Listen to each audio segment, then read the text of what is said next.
Hello and very good morning. My name is Mr. Vrinder Singh and today's my topic is numericals on distance and displacement of class 9th standard. ठीक है बेटे, तो आज हम पढ़ेंगे कि हम कैसे सॉल्व करेंगे numericals on the topic of distance and displacement. सबसे पहले इसके कुछ न्यूमेरिकल्स करेंगे, उसके बाद हम नेक्स्ट टॉपिक करेंगे that is of speed and velocity से रिलेटेड न्यूमेरिकल्स को। ठीक है, तो बेटे numerical is very important part in physics and you have to understand how to solve such numericals of chapter motions. तो चलिए स्टार्ट करते हैं फर्स्ट क्वेश्चन के साथ। The minute hand of a clock is 7 centimetre long. तो बेटे याद रखिए, आपको मिनट हैंड क्लॉक का कितनी लेंथ दी है? 7 centimetre. Calculate distance and displacement of a minute hand clock from 9 AM to 9:30 AM। मतलब 9 AM आपका इनिशियल टाइम है, उसके बाद 9:30 का फाइनल टाइम हो गया। पहले है 9 AM, देन आफ्टर 9:30। और आपने जो मिनट हैंड की क्लॉक है इसकी जो वैल्यूज है ये मूव किया फ्रॉम 12 टू 6 तक। ठीक है, तो इसका कितना डिस्टेंस हुआ और कितना डिस्प्लेसमेंट वो आपने कैलकुलेट करना है। सो let's start. First of all you have length of minute hand clock. What is the length given? It is length is 7 centimetre. तो बेटे ये देखिए, in case of a clock, ठीक है, तो क्लॉक कैसे मूव करता है? इसमें जो मिनट हैंड क्लॉक है, मिनट हैंड्स नीडल है that move from 12 to 6, 6 to again 12. So it covered complete one round circles. ठीक है, but in this case it covered only half circles. ठीक है, so इसका जितना भी half circumference हुआ that is its total distance. तो बेटे देखिए यहाँ से and let this needle's length is act as its radius. तो मान लीजिए सर्कल है, सर्कल का के अंदर जो इस नीडल का लेंथ है वो क्या काम कर रहा है इसमें अंदर? As a radius. So if it is act as a radius, तो रेडियस ने अब 12 से घूम के नीडल कहां तक गई है? 6 तक। 6 तक गई है। It means that distance covered by minute hands of a clock from 9 AM to 9:30 is equal to half of circumference of circle. तो पूरा सर्कमफ्रेंस होता है बेटे 12 से पूरा नीडल घूम कर आके फिर दोबारा 12 तक जाए, तो अब हम उसको कहते हैं फुल सर्कमफ्रेंस। लेकिन अब इसने डिस्टेंस ट्रेवल किया है हाफ ऑफ द सर्कमफ्रेंस। तो हाफ ऑफ सर्कमफ्रेंस का वैल्यू कितना आएगा? 1/2 multiply by circumference of circle क्या आएगा? 2πr। r उसका रेडियस होता है, लेकिन इस केस में हमने रेडियस की जगह क्या लिया है? लेंथ। तो वैल्यू आ जाएगा 2πl। l क्या है उसका? Radius, length of the minute hand clock. तो लेंथ से 2 से 2 कैंसिल हो गया, वैल्यू आ गया πl। पाई का वैल्यू आपको पता ही है बेटे, 22 ऑफ 7 मल्टीप्लाई बाय 7। 7 से 7 कट हो गया, डिस्टेंस आ गया 22 सेंटीमीटर। ओके, तो ये था इसका टोटल डिस्टेंस। आगे करते हैं हम डिस्प्लेसमेंट। देखिए 12 is the initial point and 6 is the final point. तो आपको बेटे याद रखना है डिस्प्लेसमेंट हमारे पास होता है shortest distance, okay, of initial and final points. तो ये हमारा इनिशियल है, ये फाइनल है। इन दोनों में शॉर्टेस्ट डिस्टेंस क्या आएगा? ये वाला point. This length shows that displacement and this length shows the distance only. Okay, तो आपने देखा होगा and this represents the diameter of the circle. तो diameter of circle क्या होता है? Diameter of the circle is giving the value of displacement. Displacement of minute hand of clock from 9 AM to 9:30 AM is equal to diameter of circle. तो diameter of circle होता है 2r, double of radius. तो हम radius की जगह value ले रहे थे 7 सेंटीमीटर, तो इसके वैल्यू कितना आ जाएगा? 2l। दैट इज l का वैल्यू पुट कर दो 2 multiply 7 which is equal to 14 centimetre. तो डिस्प्लेसमेंट आपका कितना आ गया? 14 सेंटीमीटर। तो चलिए ये था क्वेश्चन फर्स्ट। अब करते हैं next question. So let's start one more numericals related with distance and displacement. An athlete completes a round of circular track of diameter 200 meter in 20 seconds. Calculate the distance traveled by athlete and displacement at the end of 1 minute and 10 seconds. तो इस question में है कि एक athlete है जो 1 complete circular track का चक्कर लगाता है कितने टाइम में? 20 सेकंड्स में। और उस सर्कुलर ट्रैक का डायमीटर कितना है 200 मीटर, ठीक है। तो उसका क्वेश्चन है डिस्टेंस कैलकुलेट करना है और क्या फाइंड करना है, displacement at the end of 1 minute and 10 second. तो बेटे 1 मिनट में कितने सेकंड्स होते हैं, 60 सेकंड्स एंड 10 सेकंड, 60 प्लस 10 कितना हो गया, 70 सेकंड्स में। तो हमने 70 सेकंड्स में टोटल डिस्टेंस और टोटल डिस्प्लेसमेंट फाइंड आउट करनी है, ठीक है। यही है हमारा क्वेश्चन। तो स्टार्ट करते हैं पहले इसका डिस्टेंस। तो डिस्टेंस में कैसा होगा बेटे, देखिए हमारे पास एक सर्कुलर ट्रैक है जिसका डायमीटर कितना है 200 मीटर। तो 20 सेकंड्स मतलब 70 सेकंड्स में इसने कितना चक्कर लगाए, ठीक है। और उसके बाद हमने इसका कैलकुलेट करना distance. We know that first of all find the length of the circular track. Length हम कैलकुलेट करेंगे। तो हमारे पास diameter of circular track is given which is d is equal to 200 meter। तो length of circumference circular track is equal to कितना आएगा 2 pi r। तो यहाँ पर रेडियस उसका क्या है, radius okay, radius is not given, you have given its diameter. तो डायमीटर क्या होता है, diameter is the double of radius, okay. तो 2 पाई आर, पाई को एक साइड पे लीजिए, 2 आर को हम ऐसे भी लिख सकते हैं, 2 पाई आर इज इक्वल टू होता है diameter and the value of diameter is already given. तो इस वैल्यू को हम पाई के साथ मल्टीप्लाई कर देंगे, तो ये आपकी आ जाएगी लेंथ। दिस कितनी है, 628.57 metre. This is the length of the circular track. अब हमारे पास लेंथ आ गई। अब हम कैलकुलेट करेंगे 1 सेकंड में कितनी डिस्टेंस इसने ट्रैवल की है। तो distance travel in 20 seconds, 20 seconds में एथलीट ने कितना डिस्टेंस ट्रैवल किया है, इट कंप्लीट 1 राउंड। तो 20 सेकंड्स में इसने पूरा एक चक्कर लगा दिया। इसका मतलब इतनी लेंथ उसने 20 सेकंड्स में कंप्लीट की है, ठीक है। तो डिस्टेंस ट्रैवल्ड इन 1 सेकंड, तो एक 1 सेकंड में कितनी आएगी, 20 को उसको नीचे ले जाओ तो बन जाएगा this one is the length. So distance traveled in 1 second is equal to 628.57 upon 20। तो इस 1 सेकंड में इतनी लेंथ उसने ट्रैवल की है। तो हमने कितने सेकंड्स में निकालनी थी, टोटल टाइम कितना दिया, 1 minute and 10 second which is equal to 70 second. तो 70 सेकंड्स में हम इसको मल्टीप्लाई कर देंगे। Distance travelled in 1 minute and 10 second which is 70 second is equal to, इसको 70 से के साथ मल्टीप्लाई कर दो, ये आपका वैल्यू आ जाएगा 2199.9 which is approximately 2200 metre. So distance travelled is 2200 metre, ठीक है बेटे। तो याद रखिए जब भी आपको कोई ऐसा क्वेश्चन आए जिसमें सर्कमफ्रेंस हो, ठीक है, उसका रेडियस द डायमीटर गिवन हो, तो आपने देखना है कि 20 सेकंड्स में उसने एक चक्कर लगाया, 70 सेकंड्स में कितने चक्कर लगाएगा, ठीक है। तो उसमें हम टाइम निकाल लेंगे। सबसे पहले 1 सेकंड में कितना उसने डिस्टेंस ट्रेवल किया और उसको बाद में जितना टाइम है उसके साथ हम मल्टीप्लाई कर देंगे, ठीक है बेटे। अब हम फाइंड करते हैं नेक्स्ट इसका डिस्प्लेसमेंट। तो डिस्प्लेसमेंट में देखिए number of rounds completed in 20 seconds. 20 seconds में कितने राउंड्स ऑफ वो कंप्लीट करता था, मतलब 20 सेकंड में कितने चक्कर लगाता था। ही स्टार्टेड फ्रॉम ए से गया बी से घूमकर फिर से ए, तो कितना टाइम लगा उसको, 20 सेकंड्स। हमने डिस्प्लेसमेंट कितने टाइम के लिए फाइंड करनी है, 70 सेकंड्स। 1 मिनट एंड 10 सेकंड्स के लिए डिस्प्लेसमेंट कैलकुलेट करनी है। So number of rounds completed in 70 second is equal to 20 seconds के लिए 1 राउंड, नेक्स्ट 20 के लिए और राउंड, नेक्स्ट और 20 के लिए थर्ड। तो थर्ड राउंड में इसने 3 चक्कर कंप्लीट लगा लिए। और नेक्स्ट जो अगले वाले हमारे पास 10 सेकंड आता है, ये पहुंच जाता है athlete from A to B exactly opposite to its starting point which is equal to the diameter.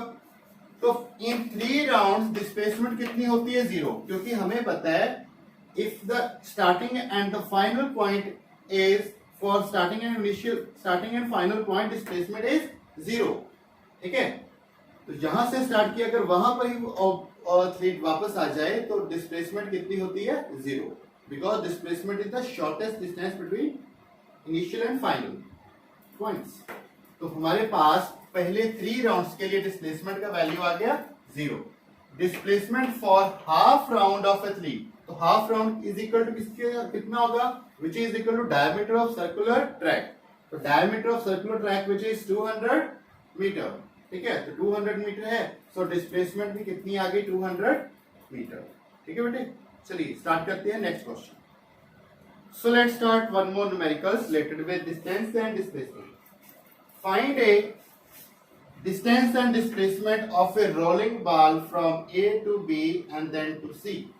हमारे पास एक रोलिंग बॉल है जो मूव कर रही है from A to B then B to C. उसके लिए हमने क्या फाइंड करना है, डिस्टेंस एंड डिस्प्लेसमेंट. ठीक है, ये था क्वेश्चन का first part. Second part is then finally comes back to A. तो एक बॉल है, पहले मूव कर रही है फ्रॉम A to B फिर B to C. ठीक है, C तक का हमने फाइंड करना है distance and displacement.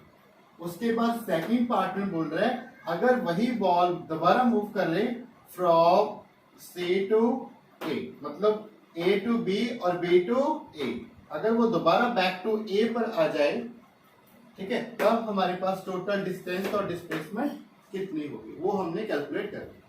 So start from, let's start first of all first part. First part में हम करते हैं displacement of ball from A to B then to C. सबसे पहले हमने याद रखना है कि डिस्प्लेसमेंट है क्या. Displacement is the shortest distance between 2 points. वो 2 पॉइंट्स कौन से होंगे, स्टार्टिंग एंड फाइनल. ठीक है, तो अगर हमारा स्टार्टिंग और फाइनल पॉइंट सेम होगा तो डिस्प्लेसमेंट हमारी होगी 0. याद रखिए कितना आएगा, 0 वैल्यू. ठीक है, तो डिस्प्लेसमेंट जब भी हमें कैलकुलेट करना है कौन से 2 पॉइंट फाइंड करने हैं, स्टार्ट कहां से हुआ है और उसका फाइनल पॉइंट कौन सा हुआ, फिर इन दोनों का डिस्टेंस हमने कैलकुलेट करना है. वही जो दूरी होगी दैट इज द डिस्प्लेसमेंट. ठीक है बेटे, तो स्टार्टिंग करते हैं हम.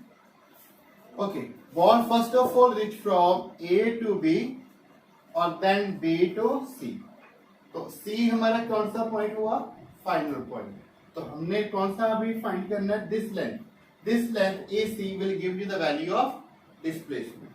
तो हमने AB में से CB को क्या करेंगे, माइनस कर देंगे, तब आपके पास AC का वैल्यू आ जाएगा और यही वैल्यू आपके पास क्या वैल्यू देगी, डिस्प्लेसमेंट. ठीक है, so displacement of ball from A to B then to C. A to B के लिए डिस्टेंस कितना होगा हमारे पास, लेंथ कितनी है 10 मीटर एंड देन माइनस कर देंगे ये वाली लेंथ उसमें से कितनी है 2 metre which is equal to 8 metre. 8 metre is the displacement. Number 2, अब हम कैलकुलेट करेंगे इसका डिस्टेंस. तो डिस्टेंस में बेटे हम ऐसा नहीं करते. डिस्टेंस में हम क्या डेफिनेशन इसकी होती है, actual path covered by the object. तो पहले बॉल गई है A to B और फिर B to C.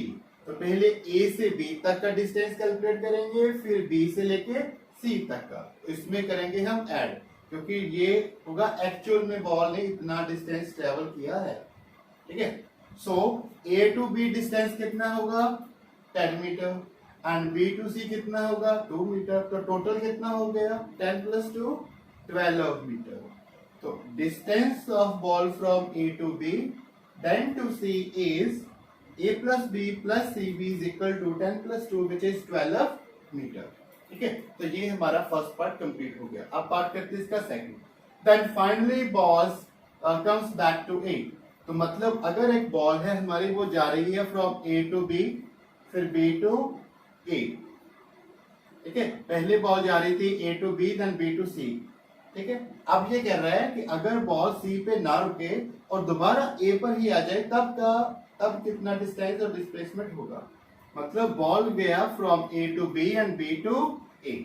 तो मैंने अब देखिए A to B और B to A, तो मतलब इनिशियल और फाइनल पॉइंट दोनों क्या हो गए बॉल के, सेम. अगर सेम हो गए तो डिस्प्लेसमेंट कितनी आएगी, 0, क्योंकि A से लेके B तक का कितना वैल्यू हो गया 10 मीटर और B से लेके C तक का, B से लेके A तक का वैल्यू फिर से 10 मीटर. 10 - 10 आ जाएगा 0. याद रखिए जब भी हमारा इनिशियल और फाइनल पॉइंट दोनों सेम हो तो डिस्प्लेसमेंट होनी है 0. displacement of ball from A to B then B to A, AB minus BA which is equal to 10 minus 10 which is equal to 0. ठीक है, एक और करते हैं लास्ट में हम डिस्टेंस में ऐसा नहीं होता, जो एक्चुअल में बॉल ने ट्रेवल किया है वो उसका टोटल डिस्टेंस होगा. सो A टू B का डिस्टेंस कितना हुआ 10 मीटर. सो B से लेके A तक का फिर से डिस्टेंस कितना आएगा 10 मीटर. दोनों को हम करेंगे प्लस करेंगे तो हमारी वैल्यू आ जाएगी 10 plus 10 is equal to 20 metre. ठीक है बेटे, तो ये क्वेश्चंस भी एग्जाम में आ जाते हैं. ठीक है, चलिए अब हम स्टार्ट करते हैं next topic that is speed and velocity. So let's start new numericals related with speed and velocity के साथ. तो बेटा स्पीड और वेलोसिटी के न्यूमेरिकल जब आपने सॉल्व करने हैं तो सबसे पहले उनके फॉर्मूलेज आपको याद रखने होंगे. तो फॉर्मूलेज हैं, स्पीड का होगा distance upon time, speed is also velocity का आल्सो डिस्टेंस ओवर टाइम, और एवरेज स्पीड का होगा total distance over time, average velocity का होगा total displacement over total time. तो आपको पहले फॉर्मूले याद करने होंगे. ठीक है, तभी आप न्यूमेरिकल को सॉल्व करेंगे. और एक वेरी इंपॉर्टेंट बात जो आपने याद रखनी है बेटे, जब भी आपको डिस्टेंस गिवन हो ना किलोमीटर्स में या सेंटीमीटर में, तो उसको आपने किस में कन्वर्ट करना है, मीटर में. याद रखिए डिस्टेंस को कन्वर्ट करना है हमने मीटर्स में, और टाइम को किस में कन्वर्ट करना है, सेकंड में. अगर टाइम गिवन है वो आपको आवर में, या फिर टाइम गिवन है इसको सेकंड में मिनट्स में, तब भी आपने टाइम को कन्वर्ट करना है सेकंड में. ठीक है, और फिर लास्ट में, क्योंकि ये हम क्यों करते हैं, ये इसीलिए करते हैं क्योंकि ऐसा यूनिट्स ऑफ स्पीड और वेलोसिटी क्या होते हैं, मीटर पर सेकंड. ठीक है, तो इसीलिए हम डिस्टेंस को मीटर में और टाइम को सेकंड में कन्वर्ट करते हैं. सो let's start first question. A taxi driver noted the reading on the odometer as 1052 km when he started the journey. After 30 minutes, time is given 30 minutes, he noted the reading on the odometer as 1088 km. Find the average speed of taxi. तो बेटे odometer, एक taxi driver है जो अपनी गाड़ी के अंदर उसके ओडोमीटर डिवाइस फिट है. What is odometer? ओडोमीटर होता है जो हमें ऐसा डिवाइस है जो बताता है कि कितनी दूरी डिवाइस ने इस टैक्सी ने ट्रेवल कर ली है. ठीक है, तो जैसे ही उसने टैक्सी स्टार्ट की तब उसने रीडिंग टैक्सी की टोटल किलोमीटर कितने ट्रेवल किए थे, 1052 किलोमीटर. लेकिन 30 मिनट्स के बाद न्यू रीडिंग आ गई 1088 किलोमीटर. तो बताइए टोटल डिस्टेंस टैक्सी ने कितना ट्रेवल किया. आंसर होगा final minus initial value. Final value this, initial मतलब स्टार्टिंग की वैल्यू ये थी, तो फाइनल माइनस इनिशियल वैल्यू आप करेंगे तो आपका आ जाएगा distance travelled by taxi which is equal to 36 kilometre. तो जैसे ही मैंने आपको स्टार्टिंग में बताया कि डिस्टेंस को हमने मीटर में पहले ही कन्वर्ट कर दिया.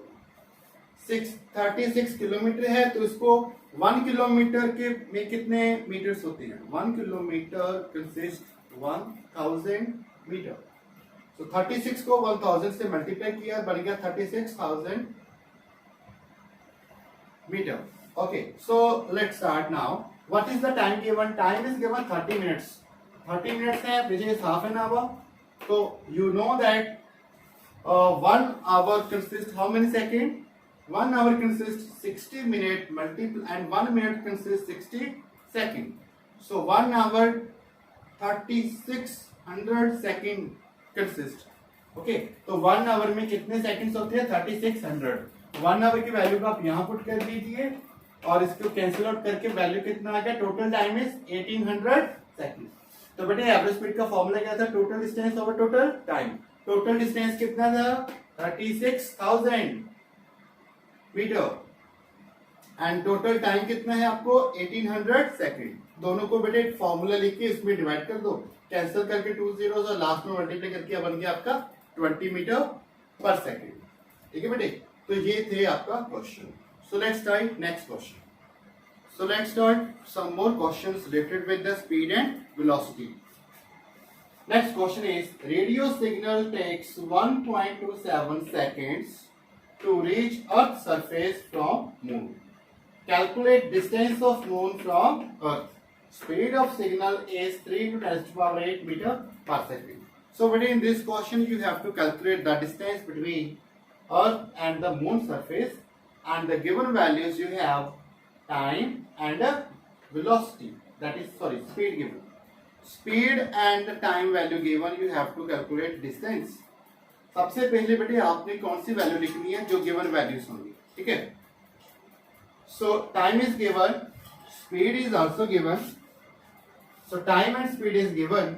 Applying this one formula that is speed is equal to distance over time, तो डिस्टेंस का वैल्यू क्या आएगा, टाइम को उधर मल्टीप्लाई कर दीजिए, that distance is equal to speed multiply by time. Speed and time को मल्टीप्लाई करके आपका वैल्यू आ गया 3.81 × 8 metre. This is the answer, ठीक है। तो ऐसे ऐसे क्वेश्चन आपको एग्जाम में अक्सर आ जाते हैं। वन मोर क्वेश्चन ट्राई करते हैं। A sound is heard 5 seconds later when the lightning is seen in the sky on a rainy day. Find the distance of location of lightning.